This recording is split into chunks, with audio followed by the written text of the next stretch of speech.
Olá, boa tarde. A Praça São Francisco, em São Cristóvão, eleita em 2010 Patrimônio Histórico e Cultural da Humanidade, possui nos seus arredores um dos mais ricos conjuntos arquitetônicos do país. Um dos prédios, construído há mais de 400 anos, abriga o Lar Imaculada Conceição. O assunto do Terra Serigi de hoje é sobre a importância dessa instituição que, no passado, funcionou como a Santa Casa de Misericórdia e atualmente presta relevantes serviços à comunidade carente do município. O lar é administrado pelas Irmãs Missionárias.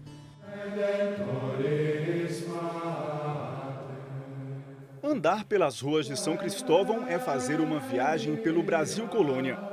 O passado se revela na arquitetura dos casarões, igrejas e museus espalhados pela cidade. Fundada em 1º de janeiro de 1590, São Cristóvão foi a primeira capital de Sergipe e a 4ª cidade mais antiga do país. Construída na época da União Ibérica, a Praça São Francisco foi eleita em 2010 como um patrimônio histórico e cultural da humanidade.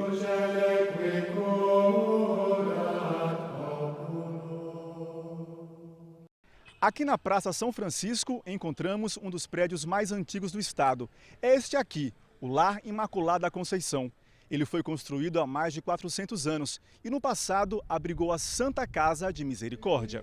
O historiador Tiago Fragata conta que a instituição era formada por homens e tinha como objetivo fazer caridade aos mais carentes. Antigamente, os homens bons, digamos assim, eles se intitulavam dessa forma,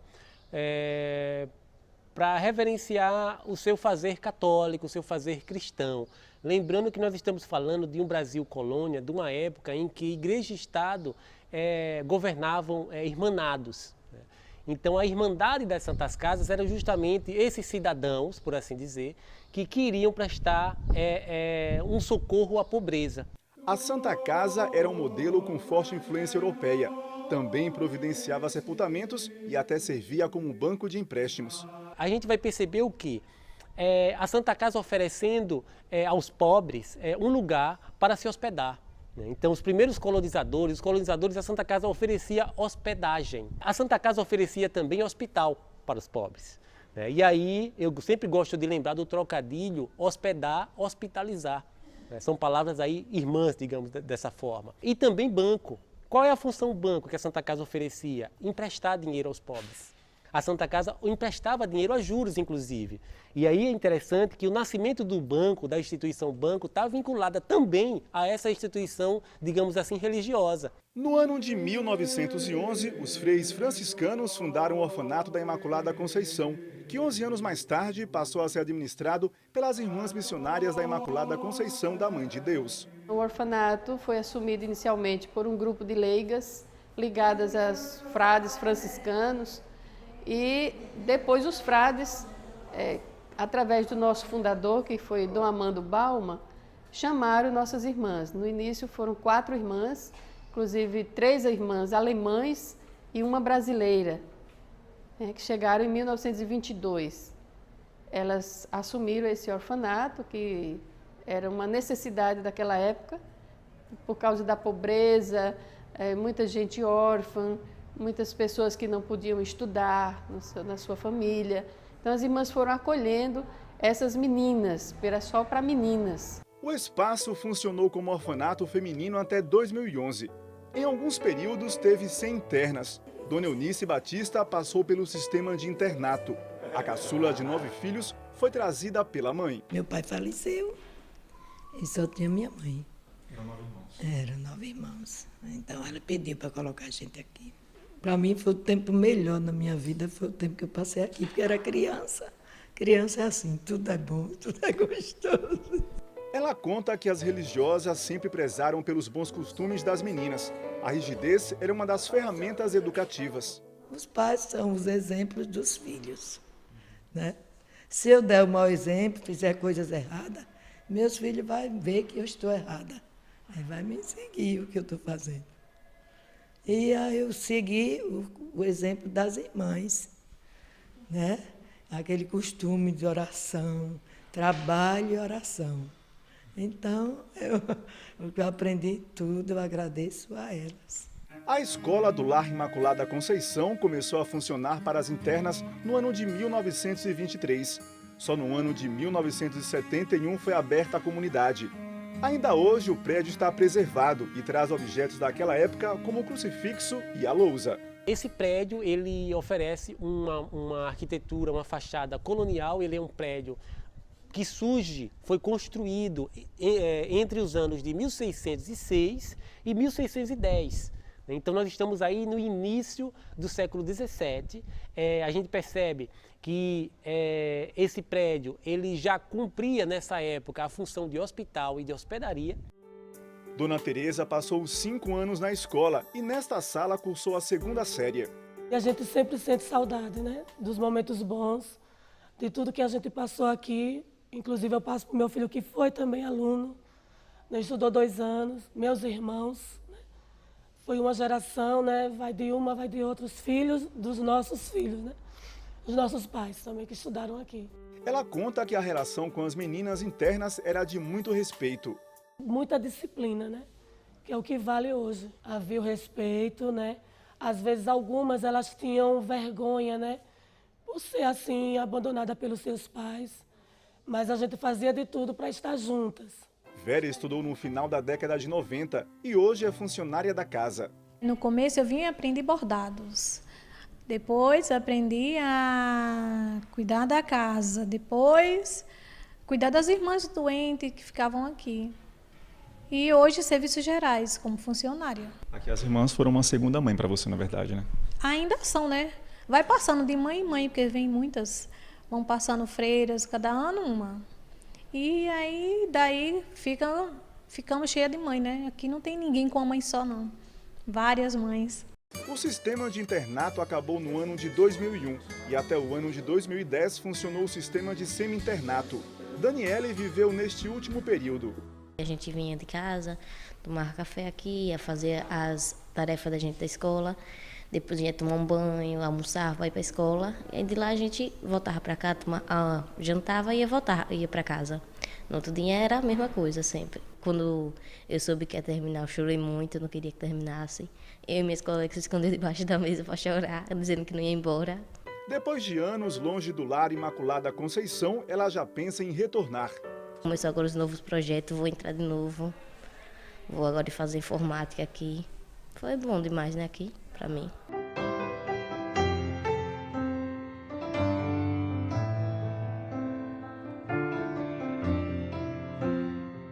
Veja no próximo bloco o trabalho abnegado das missionárias do Lar Imaculada Conceição e o orgulho da instituição por ter acolhido a beata Irmã Dulce.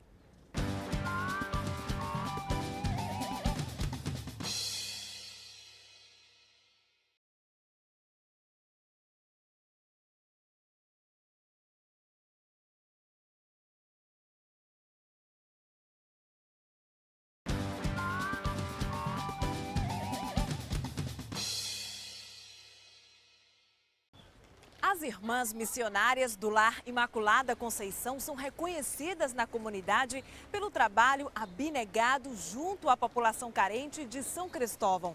Veja na segunda reportagem o depoimento de ex-alunos e o orgulho da instituição por ter acolhido a beata Irmã Dulce como uma das missionárias. Após décadas de um trabalho religioso e social, em 2010, o Lar Imaculada Conceição passou por uma reforma e restauração do prédio do século XVII.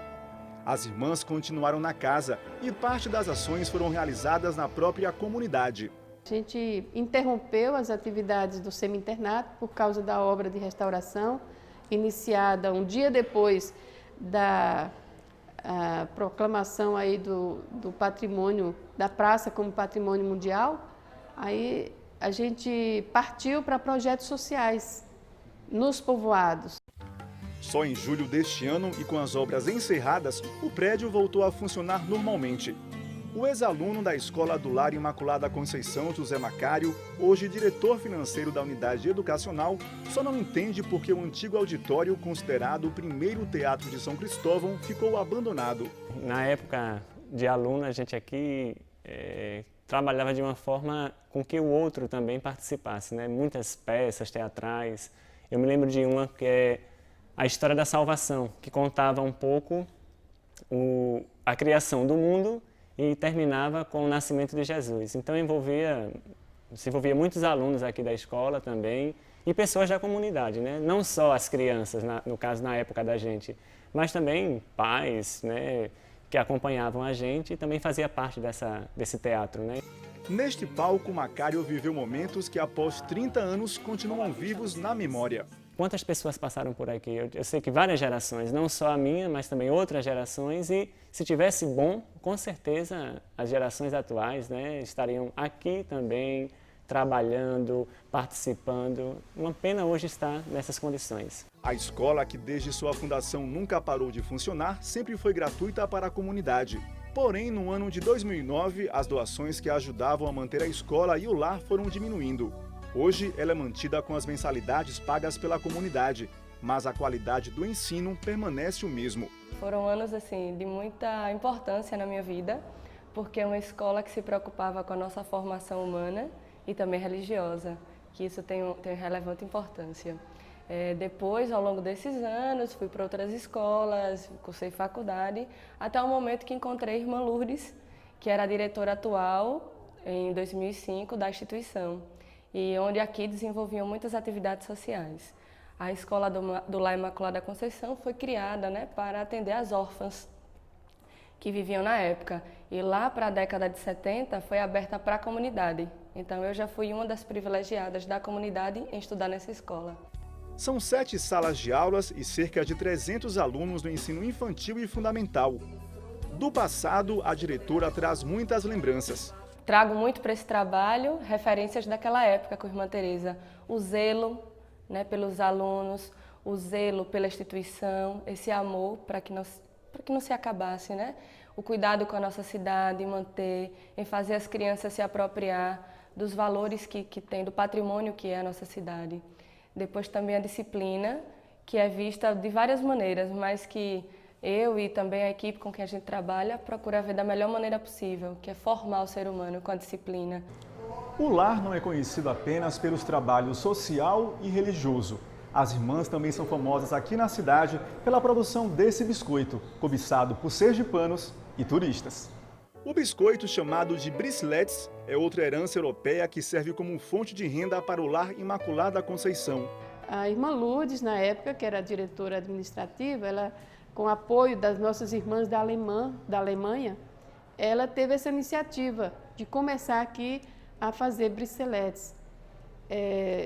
Os bricelettes é uma herança beneditina. A congregação das irmãs beneditinas que moraram aqui no Carmo por muito tempo, elas trouxeram isso para cá, porque elas importaram, inclusive, da Europa, a máquina e a tecnologia, né, o modo de fazer.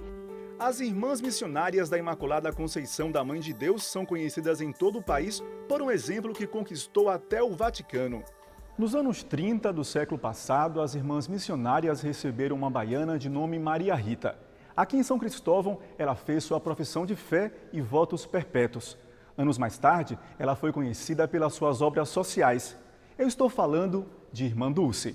Falar da Irmã Dulce é falar do socorro aos pobres. E isso a gente não pode perder de vista.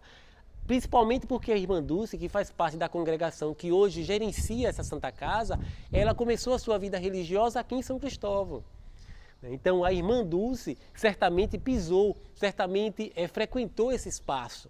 E aí eu lembro o diário da Irmã Dulce, onde ela revela que a Bahia deu para ela a família. E São Cristóvão, pelo seu ar de religiosidade, pela sua grandeza espiritual, deu para ela a certeza da sua vocação religiosa. Então a Irmã Dulce tem nessa Santa Casa também um dos lugares da sua memória, da sua vida.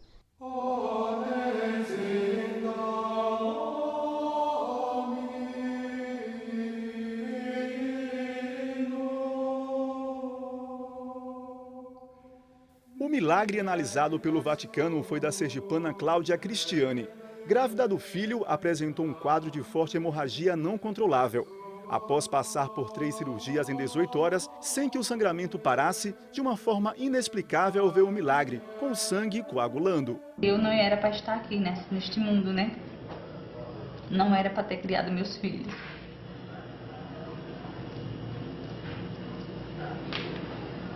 quando você se lembra disso? É verdade. O que vem à sua cabeça? Só agradecer. Só agradecer. Ter na congregação uma mulher prestes a virar santa orgulha a irmã Silva. O fato de Irmã Dulce ter assumido de forma assim radical o carisma da congregação, ela se tornou mais visível, né, aos olhos da igreja, aos olhos da sociedade, porque o carisma da congregação é ser uma presença contemplativa e misericordiosa, especialmente entre os mais necessitados.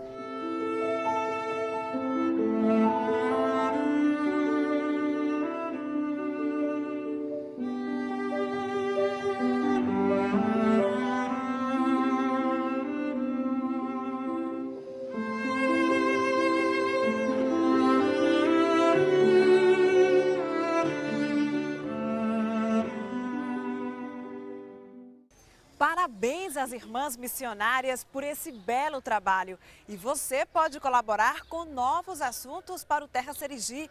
Ligue para a gente no telefone 3045 44 44 ou acesse o site da nossa programação tvsergipe.com.br e deixe a sua sugestão.